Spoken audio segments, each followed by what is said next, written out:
5 minutes after the hour, it is the Glen Biegel Show on KOAN 95.1 FM and 1080KOAN.com. We stream live there, and you can go out to glenbiegel.com if you want to check out all the stories that I'll be covering today. I love this because we got a great treat for you.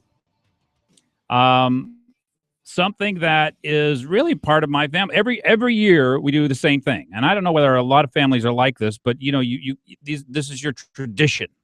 This is the thing you look forward to. This is the thing your kids are going to remember. We go to Seward on the train every year. We pile everybody in the train, all 11 of us, and we head down to Seward. We make a day of it, and boy, are the kids ever tired by the end of that.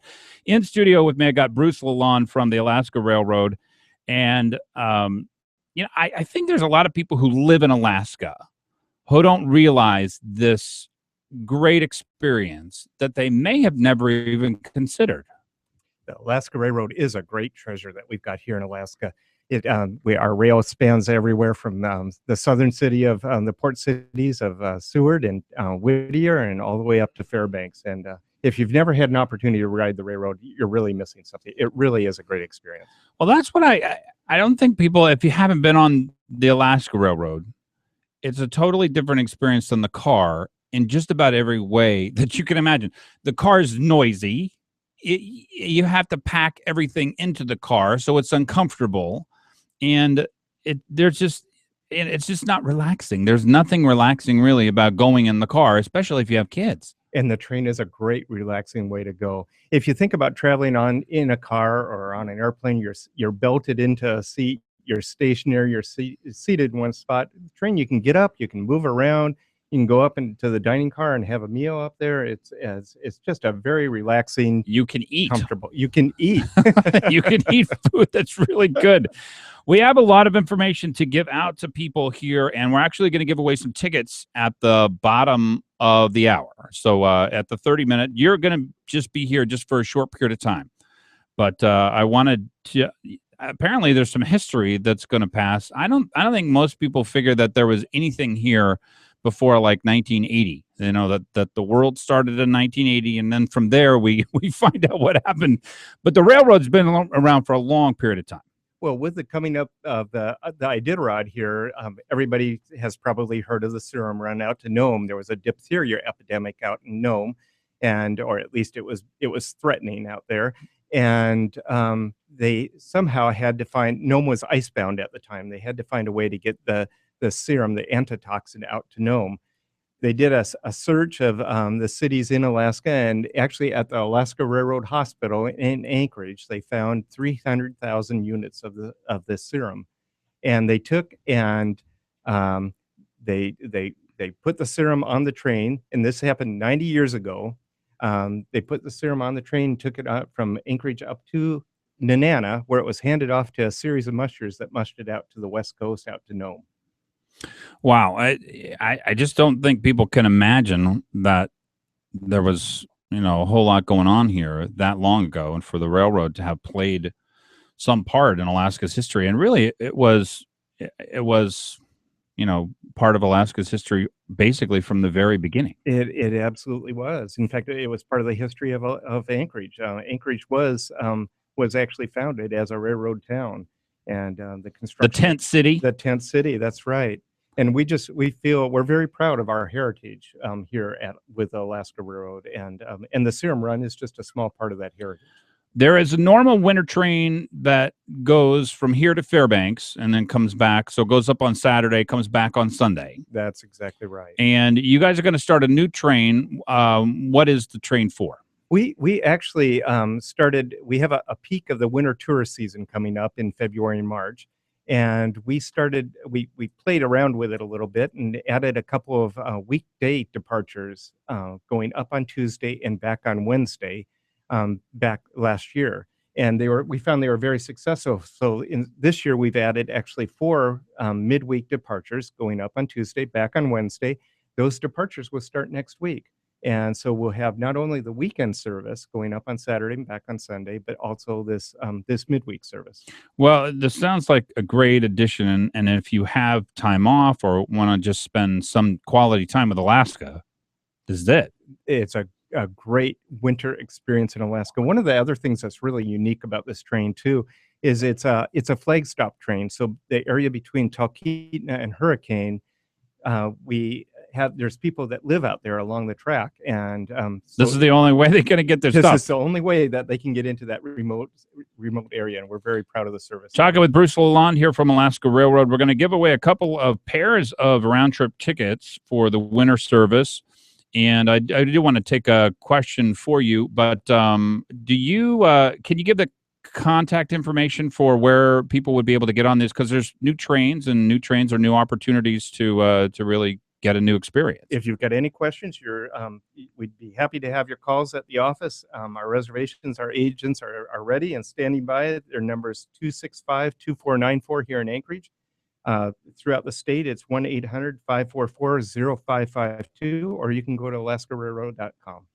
Let's go to the phones here and talk to Karen. Karen, welcome to the Glen Biegel Show. You're on with Bruce Lalonde from the Alaska Railroad. Hi, I just want to reiterate what you said, Glenn, about the Coastal Classic. That's the train to Seward. Mm-hmm. That is the most phenomenal train ride ever, and I tell anybody that has Alaska visitors up in the summer to put them on that train. And one thing that your guests might want to talk about, which my son took part of, is the educational program over at KCC, the King Career Center, where students can take the class and then they can become tour guides. Tour guides, which my son did. That was a phenomenal learning experience for him. And both of my older boys also worked on the track crew in the summer and paid their way through college just from they're hard workers and they work hard. But you can pay your way through college by working for the Alaska Railroad. We love the Alaska Railroad. You got a lot of ties in there, Karen. I think, yeah, ties. Is that a pun? No, just kidding. Oh, that's great. They did.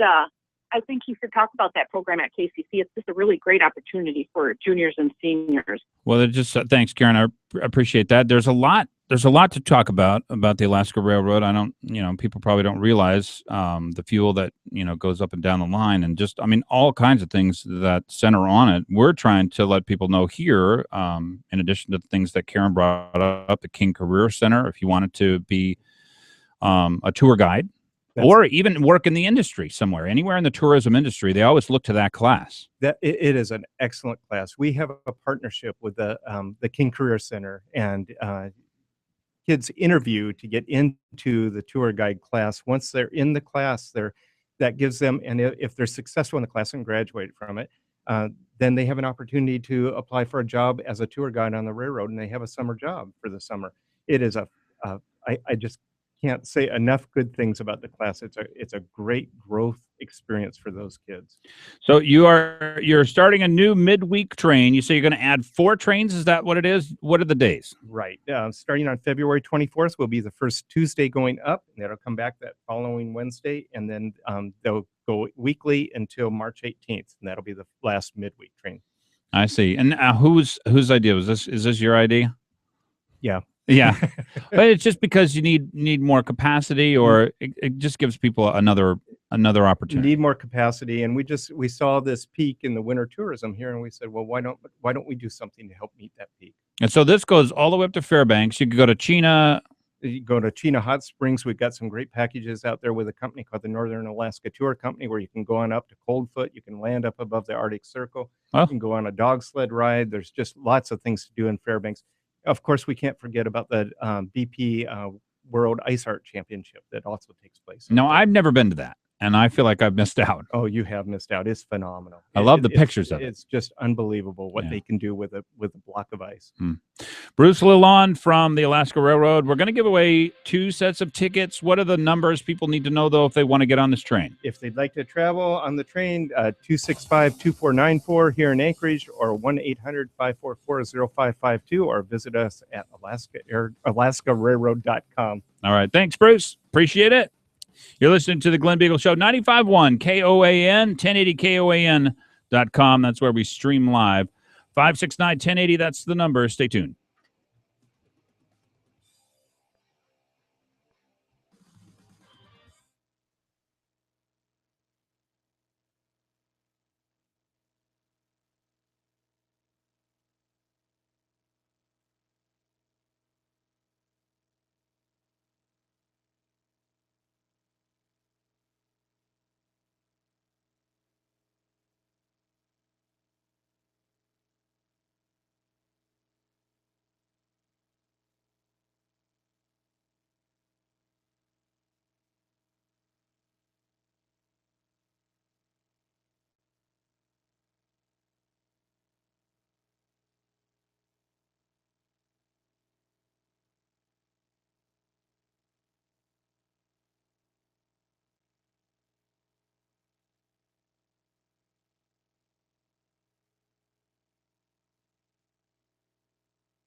16 minutes after the hour, the Glen Biegel Show, 95.1 KOAN and 1080KOAN.com. That's where we stream live. You can check out all the stories that are on my mind out at glenbiegel.com. And the Facebook page, of course, rolling along at Glen Biegel Show. So that's one way to do that. The hour sponsor for this hour of the program, A&A The Shop, Alaska's independent Subaru service center with the best warranty in the business. And, oh, by the way, the best shop 6 out of the last 12 years. These guys are just great at what they do. They're the best. And, you know, when you have a 36-month, 36,000-mile warranty on both parts and labor, anything goes wrong with anything they've done for 36 months or 36,000 miles. I mean, it's an offer you just can't pass up. So it gives you an option so you don't have to go to the dealership. And they are Alaska's independent Subaru Service Center. 2 locations to serve you. 562-3919. That is the corner of Old Seward and Tudor. And 696-2096. That gets you out to the Ashley Park Lane location in Eagle River. Make sure to give them a call if you have a Subaru. Let me go to the phones here and talk to Dan Ham from the Alaska Republican Assembly. Well, here we are. Glenn, how are you? You know, I am a little confused. I started out the program seriously confused yesterday. I don't know that it's gotten any better. I thought that we elected Republicans who weren't big fans of transferring our taxing sovereignty to the UN. Where was I wrong?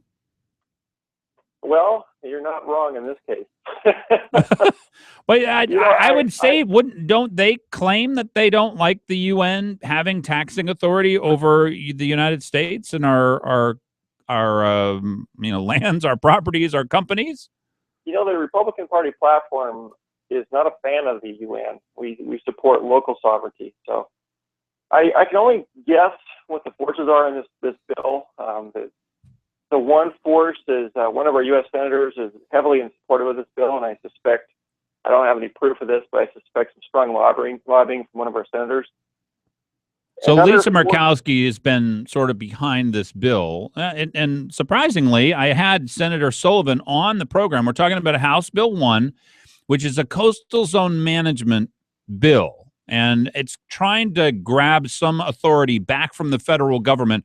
They'll let us manage our own lands if we do what they say, basically. And so it's kind of a catch-22. We're either going to not do what we want or we're going to do what the federal government says, one way or the other. Either they're going to control our lands or we're going to do whatever they want, so they'll control our lands by us passing the laws that they want us to pass anyway. Stuffed into that is this very strange, and there must be some kind of marriage going on here where House Bill 1 that just passed through the House of Representatives at the state level, the coastal zone management must have something to do with the law of the sea. Well, let me give you my speculation on it. And like I said, it's only speculation. I've thought about this a lot. Basically, if you back up about 5 years or 4 years, the biggest oil find in a generation is off in the Chukchi and Beaufort Seas. It's the OCS find by Shell, which nowadays they think it's probably as big as Purdue Bay, if not bigger. So we could be talking 20 billion barrels of oil. Yeah, what we're looking at is a massive potential oil strike. They don't know how much. It's all guesstimates now, but it keeps every guesstimate is bigger than the last. So there's a huge amount of oil sitting out there. At least they suspect that anyway. The Chukchi and Beaufort Seas are shallow. The drilling would take place 3 miles beyond the Alaska's economic zone where they would get the royalties. So it's basically federally controlled water out there. Now, the problem with that is if we were to allow Shell to drill out in this federal OCS off the continental shelf, the state of Alaska wouldn't get any oil revenue, and neither would the native corporations. So that kind of takes a lot of the motivation for the state of Alaska, the native corps, to develop this oil. So, in other words, they would just block it so that even though it would be really good, and I'm talking here with Dan Ham with the Alaska Republican Assembly, one of the most active conservative groups in the state of Alaska. You guys took over where Conservative Patriots Group left off. they don't really care about Alaska jobs. They want cash for their government or non-government organizational entities. Well, I think the forces are, there's the NGOs that are against oil development on principle. I think it leads to global warming and climate change, and or however you want to say it. They've done some significant lobbying in the bush areas, and a lot of the momentum behind HB1 was from the Bush caucus, from rural coastal areas. So I think what the deal is that these NGOs, these environmental NGOs that want to stop drilling of all types, especially with this new strike up in the Chukchi and Beaufort Seas, there's a push to add another level of state bureaucracy to stop the drilling or at least slow it down. And because if you look at it from the Native Corps' eyes, basically they assume environmental risk by virtue of living there from shale drilling off on the outer continental shelf, but they don't get any economic benefit for them. So it doesn't really benefit them, yet they assume the environmental risk. So when these NGOs show up in these small villages and say, we're against drilling, we think it's going to wreck your native way of life, they create a powerful voice against drilling, with especially the shale deal. So my thought is, what we need to do to rectify that is do what they did in the Gulf of Mexico. Well, they passed a law where Gulf states share in some of the federal revenue from drilling out in federal waters in the Gulf. So this money that pours in from the Gulf is shared between the U.S. Treasury and the bordering states. If we were to pass a law or have Murkowski and Sullivan lobby to get a law on the books and pass it through Congress that would allow revenue sharing in the Beaufort and Chukchi Seas with the state of Alaska and with the Native corporations, that would make them stakeholders in this project. I think that would alleviate a lot of the resistance we see. But right now, I see the former coastal management plan as an attempt to further regulate drilling, and basically that's the monkey. That's the elephant in the room is the OCS. Well, why would the Republicans pass this? Because coastal zone management, at least the way that the bill was described, is a complete and total disaster. It allows somebody down in Sitka to tell people up on the North Slope, yeah, well, you might get a whole bunch of jobs from this and a whole bunch of development, but, we don't really like it, and it doesn't impact us, so we're going to vote no. I mean, it allows for the whole statewide set of organizations to essentially tell an area that it's critical for, we're going to say no because we don't care. Yes. The coastal zone management I think it was rejected. Like I voted against it, but it was rejected, soundly rejected by the voters, because for a couple of reasons. First, it creates a whole new layer of bureaucracy, which, as you know, our state is.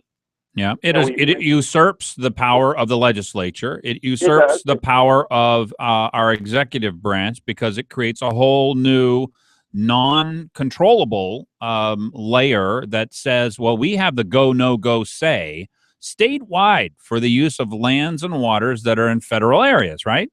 Exactly. And what HB1 does is it substitutes the word coastal, or the words Arctic management for coastal management. So basically it's one and the same. HB1 includes the Arctic regions, basically north of the Arctic Circle and west of the line, delineated in the bill. And then all the oceanic areas in Alaska, from the Chukchi and Beaufort Seas in the north to the tip of Shemya at the end of the Aleutian chain, halfway to Japan. So basically their jurisdiction is the entire footprint of Alaska's maritime activity. So, well, this doesn't seem like a bad idea. Now, what I don't understand is the law of the sea treaty was essentially roundly rejected. It was pilloried by Republicans, and we had all but 9 people in the House vote to keep strong support for law of the sea, which transfers taxing authority over to the UN. The UN would directly tax American companies operating in federal waters. The tax would go to the UN, and then the UN would distribute that tax according to some formula. But it's critical people know this is not a federal government tax. It is a UN tax on American companies operating in federal waters. That is correct. It's a 7%. It graduates over time, but 7% of the revenue generated from in this case would be Alaskan oil beyond the 3-mile limit in Alaska. Actually, this goes farther out for the UN definition. But basically, Alaskans would be paying into the UN. But why would the Republicans support this? What I've heard, Well, this is the saddest thing that you'll hear today. I promise you, the saddest thing. And Dan Ham is on the phone with me. He's with Alaska Republican Assembly. They tell me that they didn't know what they were voting on. Republicans do. Yes, a couple of the Valley legislators for this said that they didn't really understand the law of the sea, and so that's what they voted for. Is this our failure then, that we just haven't? Well, we haven't explained it to them. I mean, shouldn't they know what it is that they're voting on? Absolutely. Is this an indication, by the way, that there's very little trust within the caucus for the truly conservative members? Because a couple of people did know what it was, and I'm sure they got up and said, "Well, we don't want the law of the sea treaty, so you guys should vote against it. I'm voting against it, and I'm a conservative." This kind of an indication that there's a lot broken in the conservative caucus in Juneau. Well, I can only give my speculation because I wasn't there, but my understanding was the night before this bill was scheduled for a floor vote on a Friday morning. It was, actually, I'm sorry. The heavy hand of the federal government started weighing in. Well, it was basically legislators got short notice of it being brought before a floor vote, and it takes time to read these bills and to study them. So it showed up, on a Friday.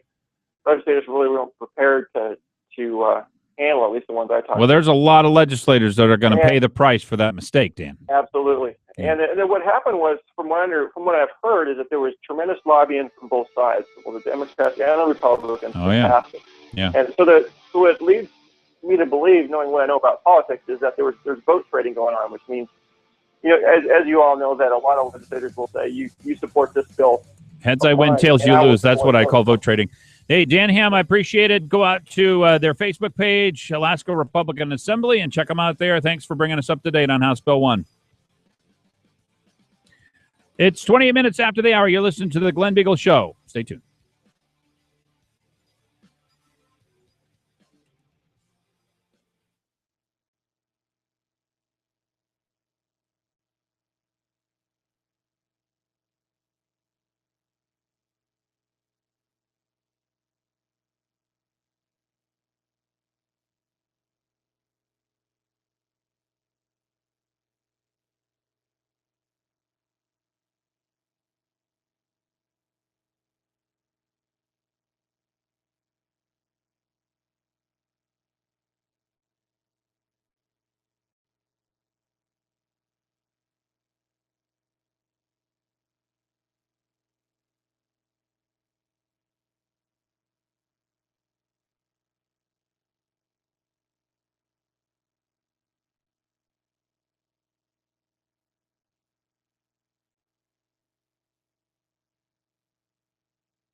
27 minutes before the hour, the Glen Biegel Show, 95.1 KOAN and 1080KOAN.com. That's where we stream live. Love to hear from you at 569-1080. And if you are having a difficulty understanding exactly how this could have happened, what has happened, you are in the same boat I am. I don't get how people are voting on stuff that they haven't read, how they've never heard of the law of the sea, how they would say, oh, well, gee, we just didn't know, and they don't trust each other. They're not talking with each other. What's going on down in Juneau? I can tell you this, it isn't good. If you are worried about the UN being able to tax American companies, Alaskan companies, the UN, well, now's the time, I guess. Now's the time to call. Lots of information to give out on the program today about Walker. Apparently, he's found $20 million. You know, we're $3.5 billion short. He found $20 million and he bumped up the state budgets. Oh, yeah, this is really going to happen. Yeah, we are really going to be able to cut all this stuff. I'm glad you're with me. It's the Glen Biegel Show here on KOAN. Give me a call, 569-1080. We are going to give away those Alaska Railroad tickets, and this is for any of the winter trains. And winter trains are either the new train that they're going to do, and I think it was on Tuesdays, and those are going to run. There's just 4 of those, you know, up and back. And then there's also the regular Saturday, Sunday trains, and those happen all the way up until train service starts in May. So regular train service is from May until September, and then your winter train service is outside of those 2. So we're going to be giving away 2 pairs of tickets, 569-1080, 569-1080. If you have not ridden the railroad, you cannot believe how relaxing a trip up to Fairbanks can be. Give us a call, 569-1080. What number call are we taking? Caller number 3, and then we'll just see where things go from there. Maybe we'll give away another ticket after that later in the program. Let me go to the phones. 569-1080 is the number, and go to Karen. Karen, welcome. Hi, Glenn. I'm quite frustrated, just like you and a lot of conservatives up here in Alaska with our representatives down in Juneau. And I don't want to give cover to those 9 people that voted for the amendment. The amendment was presented by Laura Reinbold, and the exact verbiage on that was to delete the lines that said, quote, reiterate the state's longtime support for ratification of the law of the sea treaty, unquote. So her amendment was to delete those 2 lines. Pretty simple. I don't see how you could possibly misunderstand what she's trying to say. We do not have a long-standing support of the law of the sea treaty. It's right. Pretty clear. So 9 people voted in favor of deleting that language. Only now, 9. Okay, but there are 24 Republicans down there, by the way. How many? 24.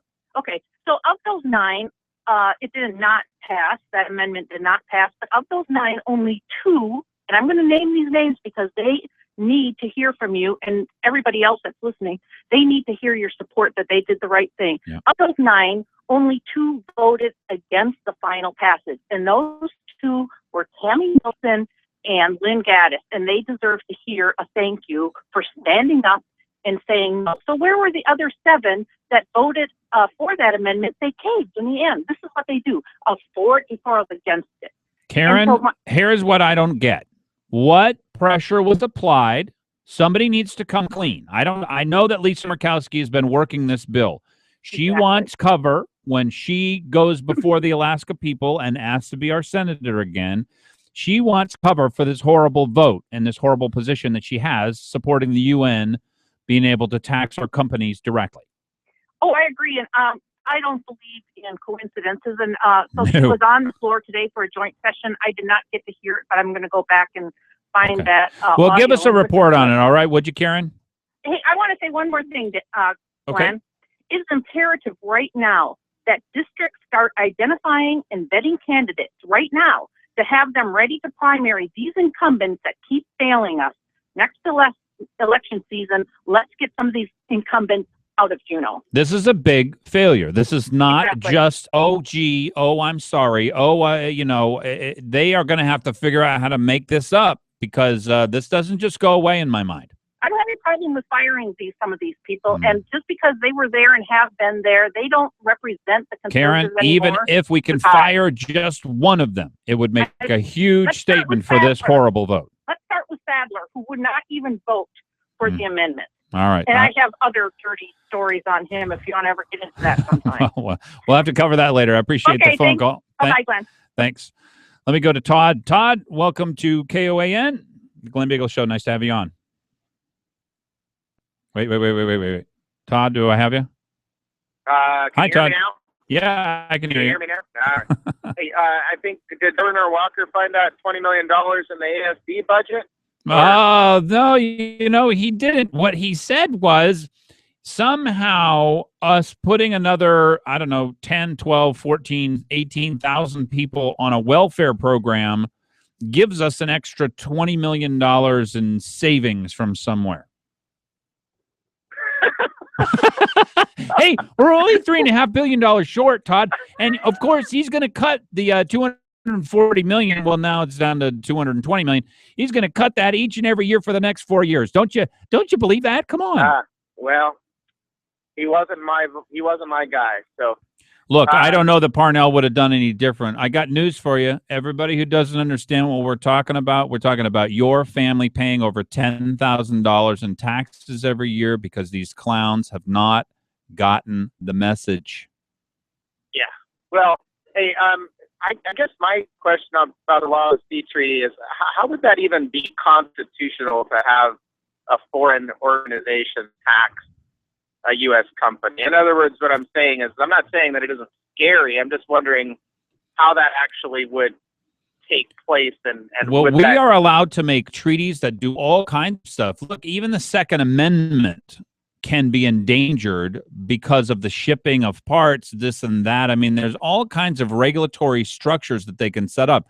The Law of the Sea Treaty sets up a taxing authority at the UN where things in federal waters outside of the 3-mile limit actually are taxed directly, and then that money is sent to poorer countries. So they just set up a taxing authority that the UN controls. Yeah, I guess I just never realized that treaties could establish taxes. I thought that they could establish interactions between different entities, but not including taxes. But do you or could use the request for those of us driving long distances for long time? Is it possible if you could find the 7 people who voted against this in one of your breaks just for fun, so I can hopefully hear my representative's name? Okay. Yeah. Yeah. So what you want to know, and this is all out at Alaska Republican Assembly. If you're not a member of their site, please go out there right now on Facebook, like them, become a member, and then all the information is there. I think it's also on Glen Biegel Facebook page, and I'll get it out on Glen Biegel Show Facebook page as well. But there's a list of all the people there are 9 people who voted to remove this part, right, to remove the support of Law of the Sea. And then there were only 2 that voted to not pass the bill because that was in there. Okay. So that's the status of it. And it's a very shocking thing, by the way. I never thought this would go through. I'm sure Lisa Murkowski's worked the phones really hard in order to let people know you have got to come on board with this, or the federal government is going to prevent us from, doing something that the environmentalists are going to prevent us from doing anyway. So there were only 2 people who voted against it. There are 2 people who voted against both voted both to remove the amendment and then against the whole bill. It was 32-2, if you can imagine. Okay, and Catherine gave the names of those 2 people who voted against it. That's Tammy Wilson from Fairbanks and Lynn Gaddis from the Valley. Only those 2 voted against this bill. Okay, I guess I have an email to send. Yeah, I think you do, Todd. Thank you. All right. Appreciate it. Let me go to Tom McGrath. Tom, hey, I gave your name to an Anchorage Daily News reporter today. Uh-oh. I hope I don't get in trouble. I turned you in. Uh-oh. Yeah, well, they were looking for reasons why people are supporting Amy Domboski, and I just let them know, look, I gave her some money. I admit that, but, I'm not probably a good spokesman. If you want to talk to somebody who supports her and is a conservative, talk to Tom McGrath. Well, they didn't call me, so. Oh, well, hopefully they will. But hopefully they will. you say you can't figure out where government's coming from, and Usually I can't because I have my head screwed on straight. but on some of these votes, it's just mind-boggling what goes on. And last night at the Anchorage Assembly meeting, one of these types of things came up. I'm sure you've seen where Platinum Jack's, the bar downtown. Yes, the deadliest bar on planet Earth. Right, and Mr. Alexander, a new owner, wanted to buy it, reopen it. And the discussion for several months now in the assembly is downtown is so saturated that we can't possibly let another bar open. Not just because of Mr. Alexander, not because of Platinum Jacks. It's just that we don't have enough policemen to handle the crowds that are downtown now. And so last night, the Anchorage Assembly reversed itself and got to talking to some people at the assembly meeting. I actually went. And, Covenant House has been sold to the owners of Humpy's. And because people the Catholic right. building that houses women and children? No, Covenant House used to house children. Okay. And they built a new Covenant House over on A Street. Oh, I see. So the old Covenant House. So the old Covenant the House. vacated one. Hey, Tom, can Sure. I have you stay on with me? Would that be all right? Sure, no problem at all. Okay. Well, we'll be right back with Tom. Love to hear from you. 569-1080 is the number. If you're confused, you're welcome to call, and we can all be confused together. I honestly don't know who we elected, frankly. I thought that we had this buttoned up. I thought we had a good conservative caucus. Now it's up to the Senate, which is much more conservative than the House. But I know Lisa's going to be working that too. 15 minutes before the hour, the Glen Biegel Show. Stay tuned.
11 minutes before the hour. Dan Coffey coming up at the top of the hour. He's running for mayor. We're going to find out what he's all about. He is way ahead in the fundraising race, by the way. I'm sure we'll get some details on that.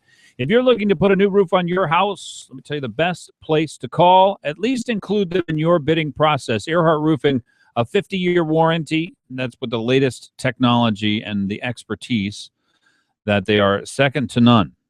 345-5555. That's the number for Earhart Roofing. They can do any kind of roofing project, commercial, industrial, residential. A free re-roofing estimate is but a phone call away. 345-5555. When you think roofing, think Earhart, E-A-R-H-A-R-T. We're in the midst of talking to Tom McGrath about something that the Assembly has decided to do, which is to relicense the deadliest bar or location, I guess, on planet Earth as far as bars go. So what happened with the Assembly members? You were just getting to that. Well, from what I can understand, they said downtown saturated. We don't have enough policemen to handle the bar break at 2 or 3 a.m. on Friday or Saturday morning, Sunday mornings. So the Assembly says, well, we're not going to license another bar. And then the old ex-Covenant House was sold to Humpy's, and they are bringing a bar from Midtown downtown.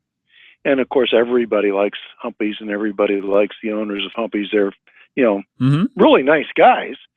So to approve that and not approve the old Platinum Jack's location for the reason that downtown's saturated and we can't possibly have another bar downtown would, you can't do one without the other. So instead of getting only one bar, we got two. Instead of getting 0 bars, we got 2 new bars downtown. Right, and they're both high-capacity bars. Mm-hmm. And we have a capacity problem already downtown. So it's just interesting to me that because they have friends that want a new liquor license, then all of the rationale they've been using for the last 3 or 4 months to keep Mr. Alexander out of downtown is just evaporated, and he gets his liquor license. Mm-hmm. And, so you try to figure out what government's going to do next, and there is no rationale except that it's whatever probably lines their pocket the best way.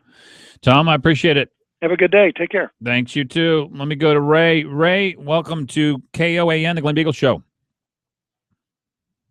Hold on a second. Hello. There you are. Hello, Glenn. Yeah, hi, Ray. Okay, one of your fans down here in South Anchorage. Look, Glenn, I was very upset when I heard your report on HB1 passing, and also following it up in Joe Miller's Restoring Liberty, which talked about names of the people that passed it. So I called a staffer at Senator Giesel's office about noon today and learned it was, although the Senate was being addressed by Murkowski on aspects of lost and whatever have you, that bill, the staffer seemed to know a little about the issue and informed me that tomorrow there's going to be a joint session and that Kathy Giesel has some amendments that they were going to make to the bill. She didn't know what they were. But if it passes that committee, supposedly it's going to go on to a second committee. And I also got a confirmation listening to Joe Miller this afternoon that a guy named Mike, apparently a libertarian of some sort, also heard that Senator Giesel was going to be doing some amendments. And I understand that she's a part of the Senate Special Committee on the Arctic. That's about all I know, but we might have a couple days and a little bit of hope that the Senate, which is probably more conservative than our House now, may be able to do something to make sure that the big lost clauses that LOST. The Law of the Sea Treaty is what LOST stands for. Well, you've done a lot of homework there for us, Ray, and that is fantastic news. And thanks to Joe, who was on just before this program, Joe Miller, and is now on 2 to 4 here on KOAN. And so between the two of you, you've uncovered, is it Senator Giesel we should be applying pressure to or making requests of? I'm sure she's not for lost. I feel that she's one of our great conservatives here, and I think she's the one we ought to be talking to, and also to her staff office that should be able to bring us up to date on what kind of amendments that she's going to be offering over the next day or so. But there is some hope, and maybe can undo. I was very upset that my own House of Delegate member did vote for HB1, which was really unbelievable. Yeah. Well, we have a lot of work to do. First of all, the coastal zone management plan is horrible in and of itself. It completely usurps the current structure of things where we have a legislative branch, we have an executive branch that's the regulator. This creates a whole new extra basically set of legislators that come from all over the state. And these companies are going to have to buy these legislators off. Essentially, it just creates a whole new layer of people who you're going to have to buy off in order to get your project pre-approved. I mean, it's the craziest thing. I really don't know what people are thinking. This is a bad law in and of itself. With the law of the sea treaty, though, in there, this House Bill 1 is truly bad news. Well, and Senator Murkowski is not our friend on the law of the sea treaty either. So, and I think she's wielding a lot of influence down there. Sure. And so I'm hoping that you can get Bonnie to do a little homework too, and see if we can find out where we stand as far as the amendments go to Senator Giesel's. Do I look like Bonnie's teacher? Bonnie, do I look like your teacher? Are you her brother? Now listen, Bonnie. I will do whatever the audience wants me to. Uh-huh. Give me some homework. I'll take it on. Go, Bonnie, go. Go, Bonnie, go. Okay, good. So Bonnie's going to take that on. It wasn't me who assigned it. It was you, Ray. No, I don't. I'm not mean with her. She's a favorite of mine. No, she's a favorite of everybody's. Thanks for the call, Ray. I appreciate it. Thank you. This is hard to understand. I don't know that we can piece it together. I do know that people are acting in ways which we can't explain without some kind of extracurricular force. Somebody is applying pressure that you and I and the normal conservative mind can't understand. So we need to know who it is, what it is that they're saying, and how we can combat it. Dan Ham says we're going to need to primary some of these folks. And that's the only power that they actually understand. What they're expecting, by the way, is that Lisa Murkowski will put her coveted power behind their candidacy and that they will suffer no consequence from this, which is, look, this is the way politics is played out. You don't like it? Well, welcome to adult land. Adult land means the only thing which you worry about if you're a politician is somebody taking your seat from you. Most Alaskans don't pay attention. They voted for the guy before. They're going to vote for the guy again. He can do anything. He can vote for the law of the sea treaty. It doesn't make any difference. He can vote for coastal zone management, which is a horrible, awful, terrible, no good, very bad law.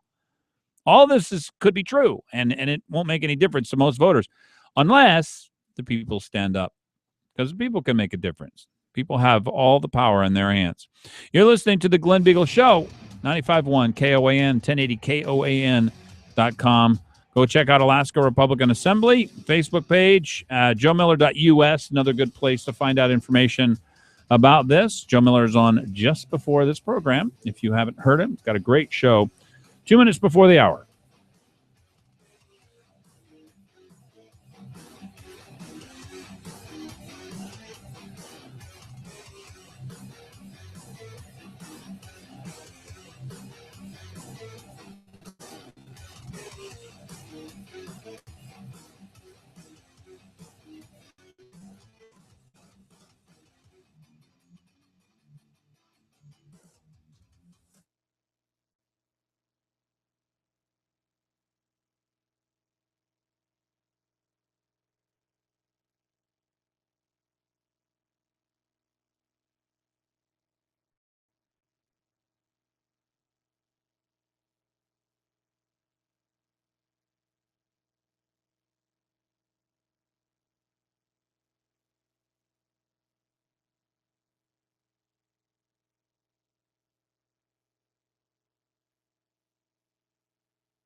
6 minutes after the hour, it is the Glen Biegel Show, the hour sponsor for this hour of the program, Dr. Dan Kiley. If you are looking for somebody to take care of your teeth so they can take care of you for a lifetime, well, how about this? Best-in-class services with a caring touch, Dr. Dan Kiley. And the one person everyone needs in their life, a conservative dentist. Yes, it's true. 562-9209. That's his phone number. Or go to 4050 Lake Otis Parkway, and you will find there in Midtown a great dentist and somebody who's conservative, meaning they do only what's necessary, and they do it very well.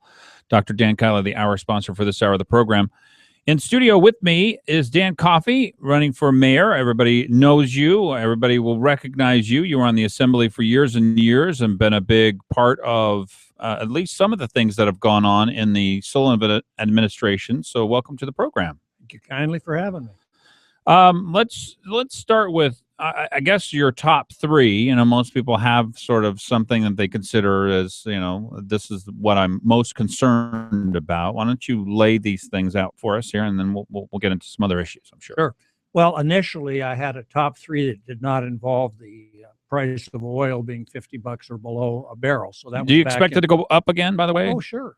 Oh, yeah. You do? Oh, of course. You think it'll go above 60? Sometime, maybe 10 years, maybe 10 months. Who knows? It's a commodity, Glenn. You know, commodities go up and they go down. That's the nature of the beast. So we've been through this many times before here in Alaska. You know, I remember when Sheffield was governor and it went down to $6 a barrel. And then when Frank was in governorship, it dropped again. And, you know, it's just, it comes up and goes down. 6 years ago, it was $26 a barrel. Mm-hmm. You know, so that's just the way the beast is, and we're unfortunately so dependent on it. So that's when the. But this is going to impact the city situation as well, I would imagine. Well, of course it will, but we're positioned far better than most other communities in Alaska because we have a tax base, and we get roughly 3.21% of our municipal operating budget from state revenue sharing. It's a 3%. Not much. Well, 3% we can cover it. $71 million. It's, yeah, you know, that's not peanuts, but it's not devastating. You go to many rural communities, they have no tax base. They're completely dependent upon the state for their sustenance. And those places are really going to be hit hard. Is it possible that people would have to move back here into South Central? You know, I think we'll see a lot of people from rural Alaska. Absolutely. Coming here into the Mat-Su and coming to Anchorage. I don't know whether this has been going on here for years, though, really. Oh, yes. We have faced an influx from rural Alaska over the last, say, decade, 10, 15 years. It's a continuous stream, but it will become more likely a flood, I'm afraid. Mm-hmm. Well, okay. So the budget situation, the price of oil, that's a big deal. What else is? Well, there's a couple, three things that I started out thinking about. And one seems to be something I'm particularly qualified to deal with, and that is the situation with regard to housing, permitting, development, and those sorts of issues, all centered around growth and development, and in particular with an emphasis on the housing situation.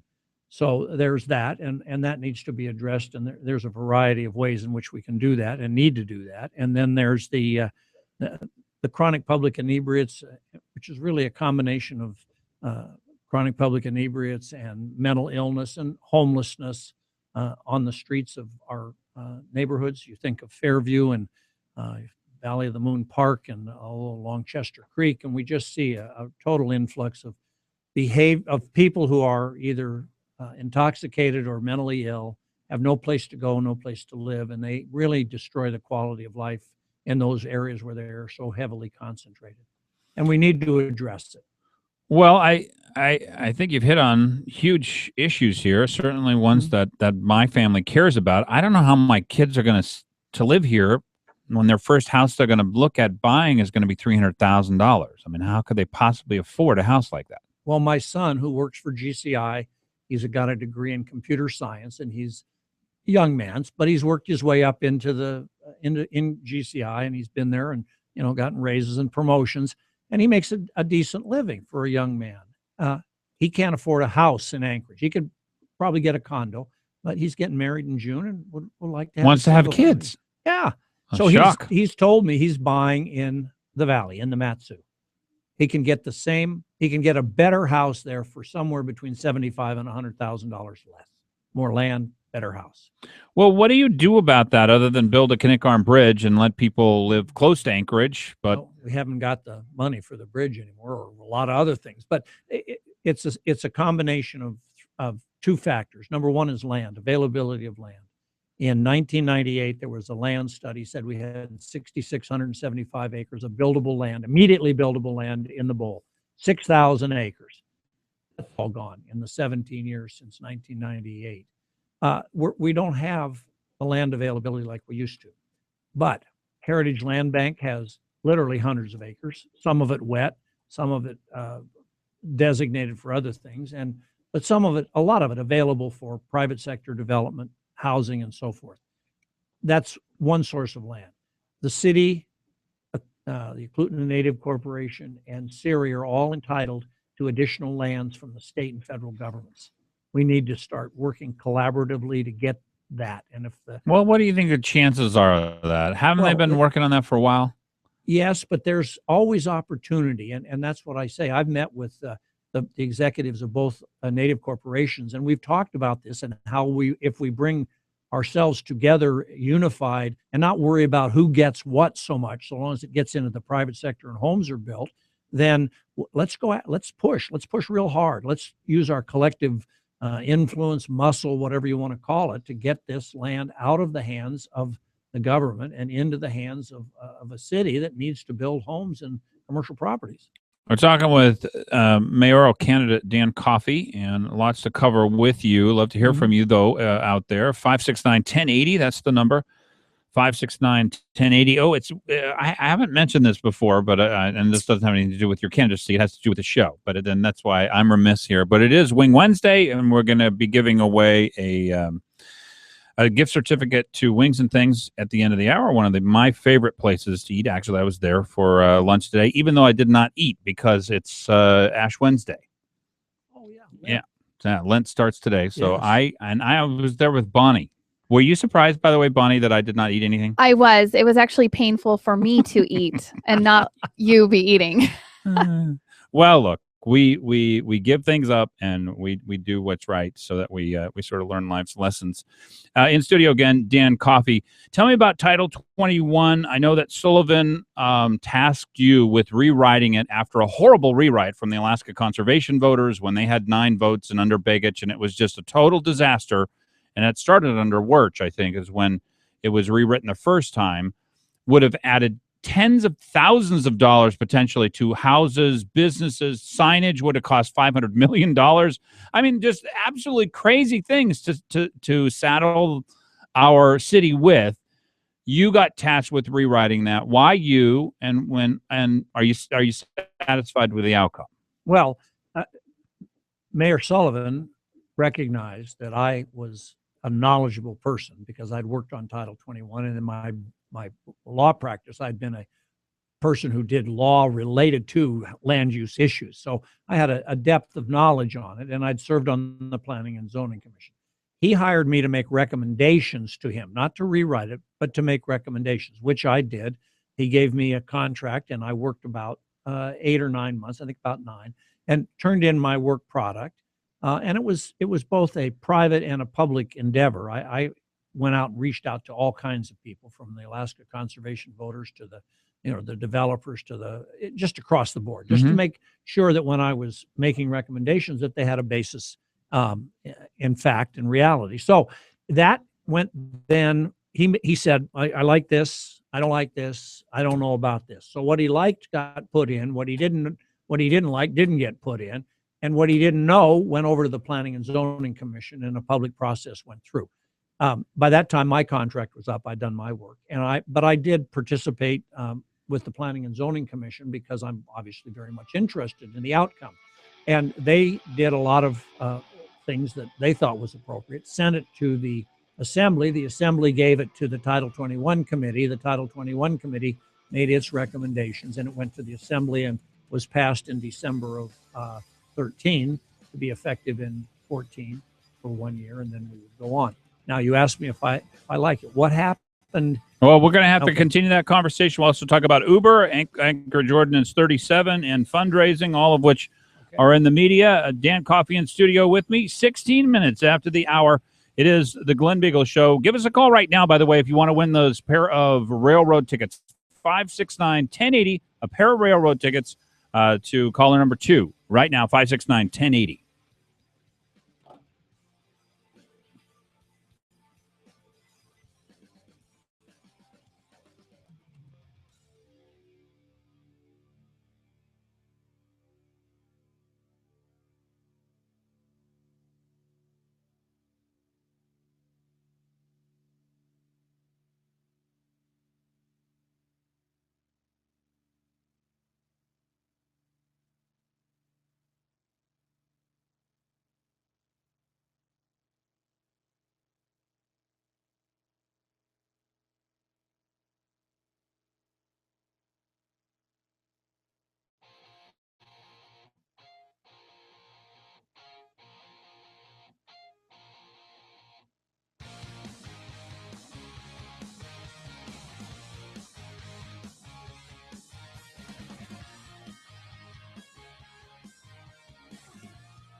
Nineteen minutes after the hour, the Glen Biegel Show. Let me tell you about a place that I really trust, and I went through a process with them that was so eye-opening for me, Country Financial. And for things like your insurance and your financial planning for your financial future, are you going to win in this life? And I talk about winning in this life and the next. It's not the afterlife, it's your retired life. If you're going to win, you got to plan for it. And that's what Country Financial helps you do. Insurance, investments, and all things in between. 866-COUNTRY is their number, countryfinancial.com, and country is spelled COUNTRY. Thank you, Bonnie. Appreciate that. All right. In studio with me is Dan Coffey. He's running for mayor. And you said the Alaska Economic Development Corporation had Yes. 4 of you in front of them this morning? 8:30 to 10. And you guys were just all answering questions in the round? No, they had a format which said we got to introduce ourselves, bio, and then they had 3 pre-prepared questions that they wanted us to address, and they were housing, and they were the budget, and there were the public safety. And then they had questions from the board and then closing comments. All right. Well, let's get into public safety, and this has to do with AO 37. Under Mark Begich, he signed a 5-year contract. Under Clayman, it was extended to 6 years. Right. The result of that was we had to get rid of about a third of our police force. Not quite, but a substantial reduction in the force. Because they're so much more expensive per policeman that we just couldn't afford to have all the same we had before. Is that the trade-off that we're just going to face from here on out? I mean, if Berkowitz or Halcrow gets in, I would imagine they're going to sign 5, 6, 7, 8, 9, maybe even a 10-year deal. Well, they're in negotiations. APDEA, which is the police union, is in negotiations with the Sullivan administration right now. And with Dan at the helm, I'm confident there'll be a bargaining that back and forth in recognition of the financial situation. If he won't, Dan has said he will not sign a contract longer than 3 years. Okay. So if they reach that agreement and come to terms in the, before Dan leaves, then it'll be a 3-year contract. Well, they're not going to make anything longer than 1 year. I mean, let's just be honest. They want to cut a deal with whoever it is, if they even sign before they know who wins April 2nd or whatever it is. April 7th. April 7th. Yes. But I don't know what they're... Would you sign a contract longer than 3 years? No. 3 years is all you'll give them? Yep. Okay. Well, look, that's critically important because Halcrow and Berkowitz are not going to do that. I mean, we've already established from Clayman, Begich, and then Clayman, the people of Anchorage, apparently, because we rejected AO 37, I don't believe that we actually did that. I don't think most people knew what was in that bill. The union spent an awful lot of money. $1 million. Yes, that's what I'm told. Now, they didn't show me their books, but that's what I'm told. And Chris Birch, trying to help the mayor and AO 37 stay on the books, he raised and spent $50,000. So 20 to 1. Yeah, guess who won? And they won by 5 percentage points, by the way. Yeah, it was pretty close. 52-47. Yeah. So it's off the books. There's a 2-year bar to bringing anything that was the subject matter of that ordinance, bringing it back to change for 2 years. So from November. Why are special interests so powerful in Anchorage politics? Is it that not enough average people vote? Is that average people don't really know who the special interests are or how much the cost of our employees have gone up? I mean, what's the problem here with Anchorage? Or do you not consider it to be a problem? Well, AO 37 galvanized the unions in a way that had not been done in the past. Political mistake? Well, it turns out to be hindsight, but I don't like to second guess what goes on. And Sullivan and I have talked about it. And the city doesn't have the resources to spend on that the unions brought to bear. There's just the city's not spending money on political wars, or for that matter, on information beforehand and before it was done. But you can criticize the process that led to its adoption. And I've done a little bit of public criticism. And you don't think there was enough testimony for it? No, there's plenty of testimony. No, most testimony we've ever had on a bill is from what I've been told. Well, if it wasn't the most, it was certainly a second at the worst. Anyway, but the timing of it, the duration of it. What I wish Dan would have done was taken the ordinance before it was introduced and gone to the unions and said, "Look, this is what I'm going to do. What can you live with? Let's have a talk. Spend a month, 2 months. It doesn't matter because it's going to change the law. And so take your time to see if there's a basis for agreement and maybe agree on 3 things or 4 things. And maybe agree to take 2 or 3 out.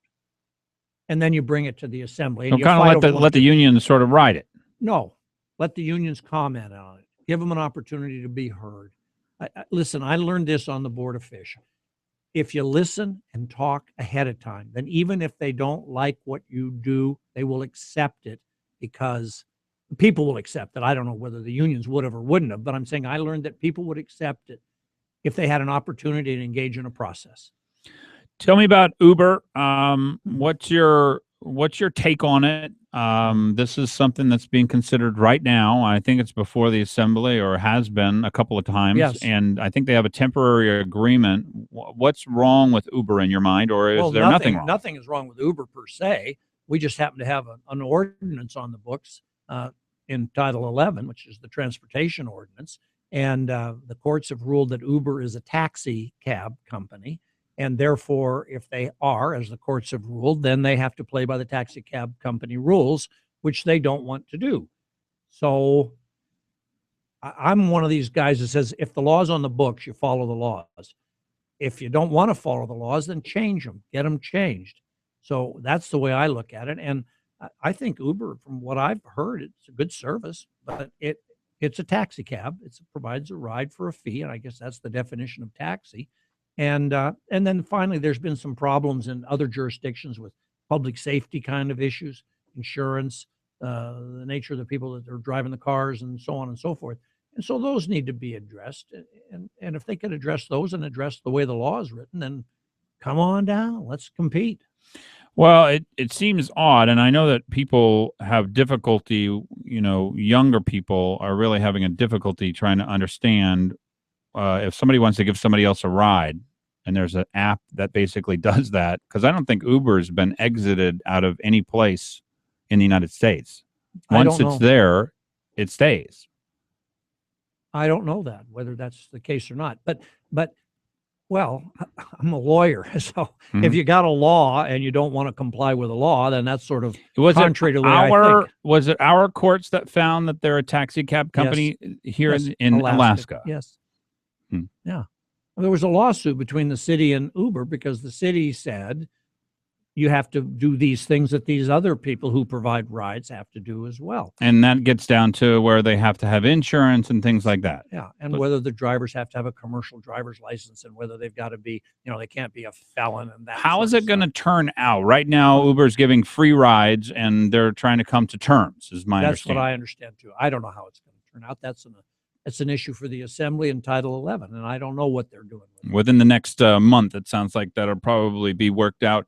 Your closing thoughts here, Dan Coffey, running for mayor here in the city of Anchorage. Well, my closing thoughts are this.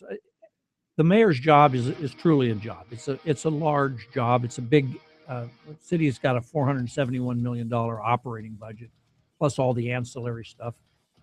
My view is that knowledge, experience are a critical element to whoever's going to be the next mayor, particularly in tough fiscal times. That's the way I look at it. And secondly, I think you have to be open-minded to all sorts of ideas and people and beliefs, and you learn from that. I don't mean you have to adopt everything you hear or reject everything you hear, and you certainly shouldn't do it on the basis of their political persuasion. Dan Coffey, appreciate you coming in. The Glen Biegel Show. Stay tuned.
26 minutes before the hour. 569-1080, that's the number. 569-1080.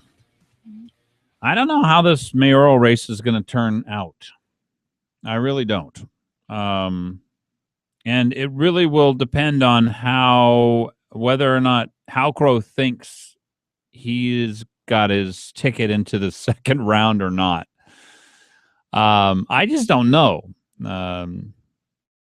Who do the teachers unions come out and support? Halcrow has worked hard to get their backing, but how can they walk away from Berkowitz? I actually was at some Great Alaska Schools or Giant Alaska School Budgets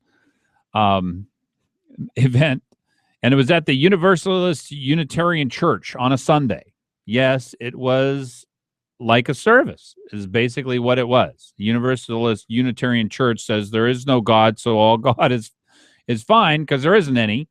And then the schools say there's no religion, so all religions are equal as long as it's not Christian. I mean, it's like the school religion is the Universalist Unitarian Church, and then they had this Giant Alaska Schools budgets meeting at the Universalist Unitarian Church, and Berkowitz was there working the crowd. Anyway, Pat Galvin and Elise Galvin, who come from the Palin administration, that was the revenue commissioner under Palin, are leading up this group. And they gave a whole bunch of statistics right at the beginning. The one I'm thinking of is they have cut the number of administrators in school districts 20 to 30% in the last 2 years. Do you believe it? I wonder if David Neese is out there. Since I know we increased the number of administrators 100% since 2002, 2001.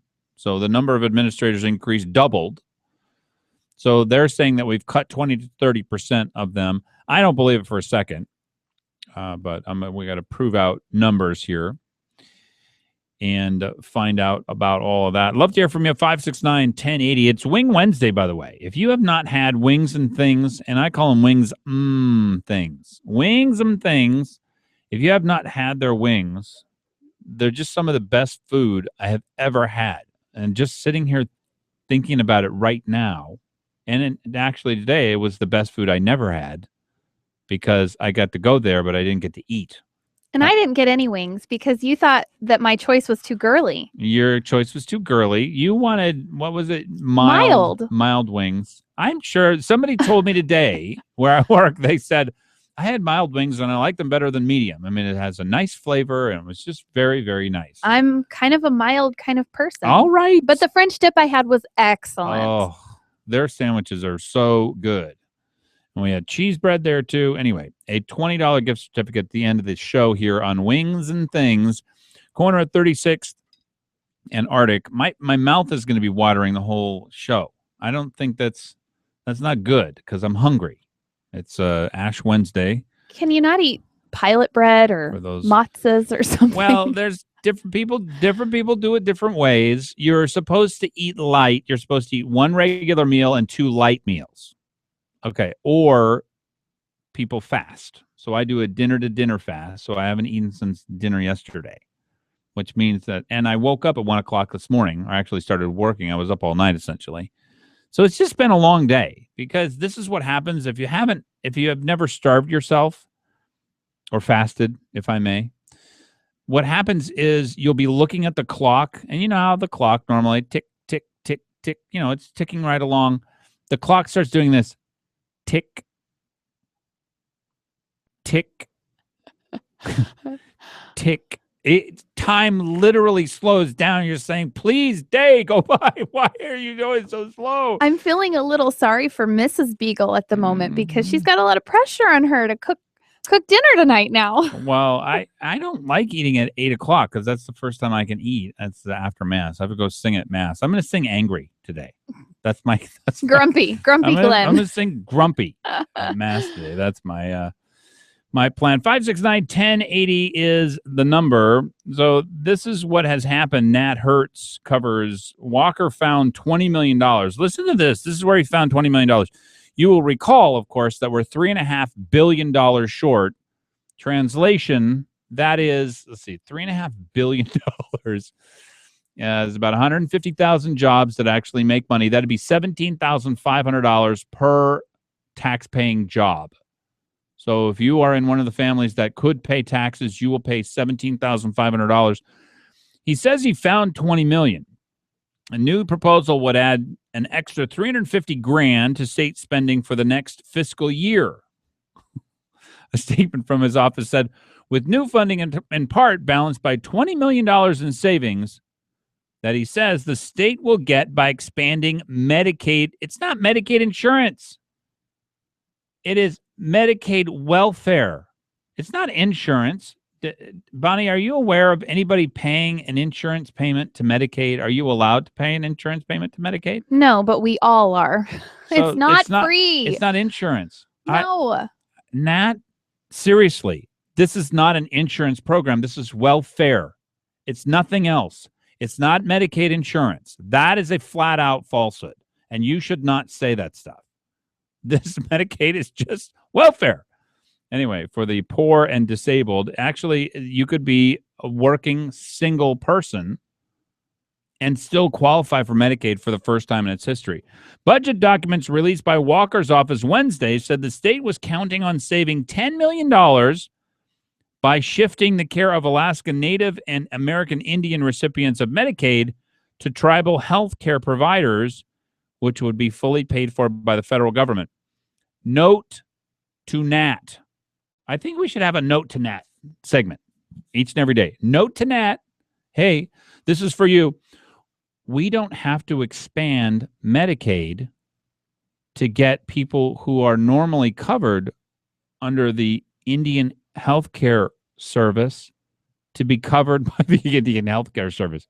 Is that hard to understand? So here we have people who are already covered, but they're on Medicaid. So we're paying some portion of that, kick them off of Medicaid, and kick them over to the Indian Healthcare Service. Do you know why they don't want to go on the Indian Healthcare Service? I don't know that a lot of people know this.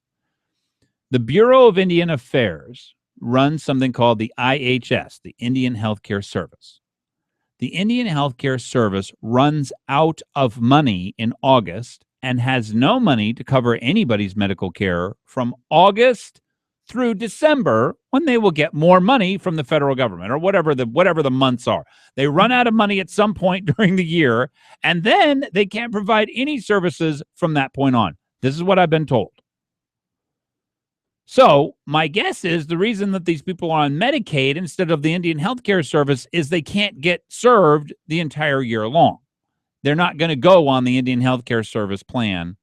Expanding Medicaid, why would you, why can't, two questions. Why can't you kick them off Medicaid now and kick them over to the Indian Healthcare Service because they're already covered on that one? That's question number one. Why can't you do that now?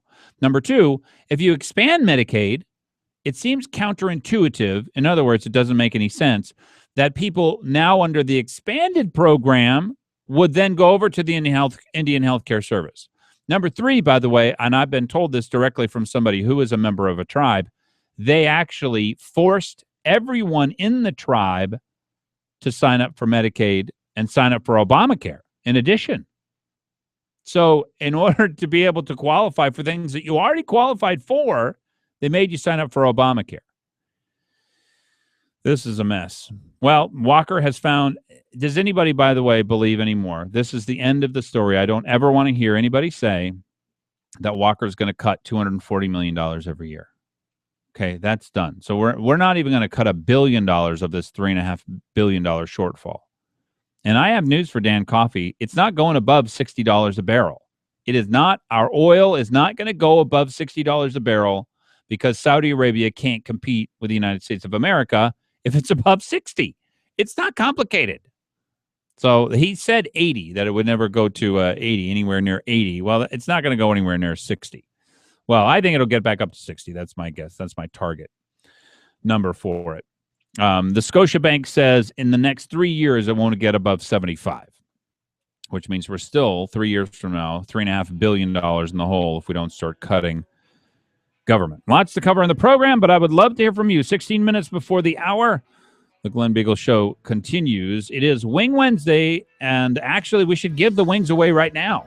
We'll give a caller number 3, 569-1080, a gift certificate to Wings and Things. You will not, if you've not had these wings, you will be dumbfounded how good they are. My mouth is watering as I sit here and speak to you. 569-1080, caller number 3 for the Wings and Things, the Wing Wednesday giveaway here on the Glen Biegel Show.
$11 minutes to go. Hey, who won Wings and Things? Or as I call them, Wings Things. Michael. Michael, congratulations. I am jealous. I will tell you right now. It's so much fun to give that stuff away. I just love it. I love to give away things I haven't paid for. Okay, so here's Michael. Here is my suggestion for you. If you like hot things, if you like really hot things, you should get extra hots. Make sure you get them extra saucy. And then if you really want to splurge, get either a garlic roll or a cheese roll to go with it. That's bread with garlic in it or cheese on it. I was And slobbering over the cheese roll today. Dunk that in the hot sauce, and you will just be transported. But bring to wipies. Yes. Or paper. They have paper towels there. Yeah, they got paper towels. No, they're gonna take care of you. They actually will hose you down if you get out of control.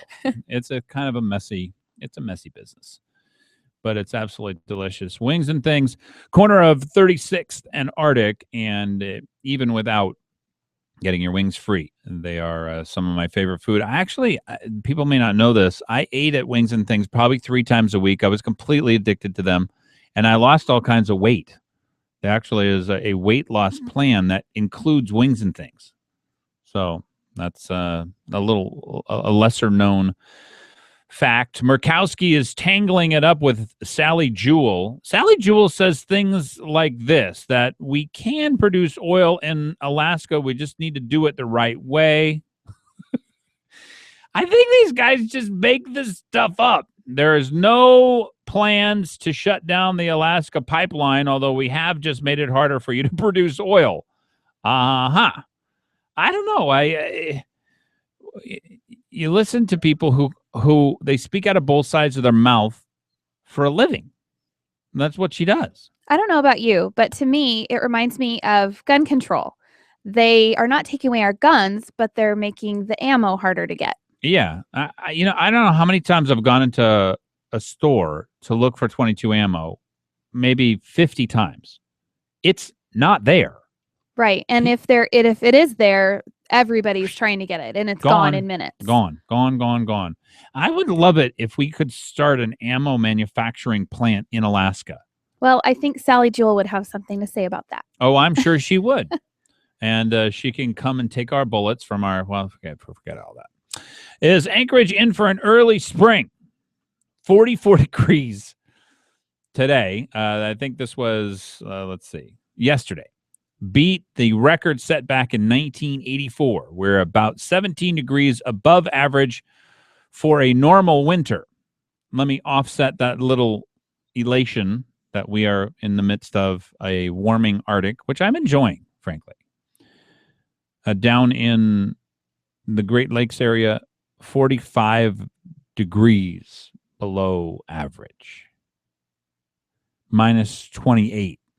Minus 27 in Wonder Lake, minus 25 in Rockford, minus 26 in Executive. Niagara Falls is nearly frozen over. Lake Erie covered in ice. Mind-blowing photos of record-breaking snow. Now, there is some good stuff that is coming out of this. Apparently, people in Boston are snow diving. So they're going out in their skivvies. At least this dude is in his skivvies. And he's jumping out of a window and he's jumping into a snowbank. Wow. That is trust and stupidity all at the same time. So this is what the Boston mayor is telling what are being called daredevils. We'll call them dumb devils. Stop that nonsense right now. That's what the mayor says. I like that. Those Easterners. It does take a village to raise an idiot. Okay, so that is the way things go. How about this? Scott Walker, who apparently the Koch brothers like Scott Walker, which means I like Scott Walker because I like the Koch brothers. But that gives him real star power. He is dining with ex-Reagan advisors in Manhattan. So there's still, by the way, this core group of truly conservative people who helped basically get Reagan elected and help him become the conservative that everybody knew and loved. Reagan wasn't necessarily himself all that conservative, but he liked conservative people and he put them in positions of power. He became much more conservative after he became president. Anyway, some fascinating stuff there. Coffee is way up. We just had him on the program here. He has $220,000, $221,000 in his campaign coffers. Amy Domboski, how about this? 55 grand. Who would have thought? That's our pretty little Amy. good. I think it's going to be good enough. It'll really depend on what Hal Crow does, because my understanding is Hal Crow's got what they call the file, which means the slime file, and he's been shopping it around, and apparently it's pretty slimy. But is he going to bring it out? Is he going to bring out the big guns and lay waste to other people running for mayor? Well, and I was really interested the other night to watch the Channel 2 News Pipeline interviews. They asked pretty much the same questions to all the candidates, and it was fascinating to see them. What was fascinating about it? Well, they would ask them pretty much about the revenue sharing. They would ask about marijuana, all of the hot issues going on right now. And it was so interesting to see the variance of answers. Oh, there was variance. Yes, there was. Most of the time, liberals act like conservatives when they're running for office, and most of the times, conservatives don't know what they're, they don't know how to answer. Well, there was a couple liberals who were just very liberal. and they asked him about the sales tax. That was really interesting. I would really tell everybody to go and listen to those interviews because they're very eye-opening. Berkowitz just gave his interview, and he didn't get – I wonder whether he did this on purpose. He did not give written responses. He only gave a video interview, and they don't even have a transcript of it, so you would not in writing. Unless you went and looked at it yourself, you wouldn't know what he said.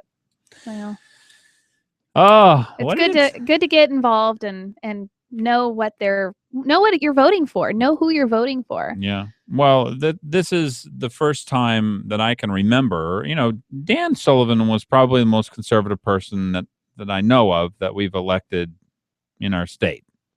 Mayor Fink, he was very, very conservative, but Mayor Fink lacked in organizational structure and the number of people who he knew who were conservative. Dan Sullivan didn't lack for that. He put very conservative people around him, and even in the total disaster that Mark Begich could have been to the city of Anchorage, Mayor Sullivan figured out how to make that work. Even though our police cost something like 25-30% more than they did at the end of Begich's term, we have lost all those police. The current Mayor Sullivan, still figured out a way to work around all of that. And Amy is, to me, she would be the next most conservative person that we've elected, and maybe even more conservative than Mayor Sullivan. She went up against him in a couple of famous ways about the tennis courts and wanting to keep the Project 80s money to maintain our existing infrastructure. Folks, it's been a great pleasure to be with you. Happy Ash Wednesday. The beginning of Lent is today. Fat Tuesday was yesterday, which is also known as Mardi Gras. Most people probably know it as that more famous of names now. But I am headed off to church, and then I finally get to eat for the day, and I'm looking forward to that. 2 minutes before the hour of the Glen Biegel Show here on KOAN 95.1 FM and 1080 KOAN. That's where we stream live. God bless. Take care.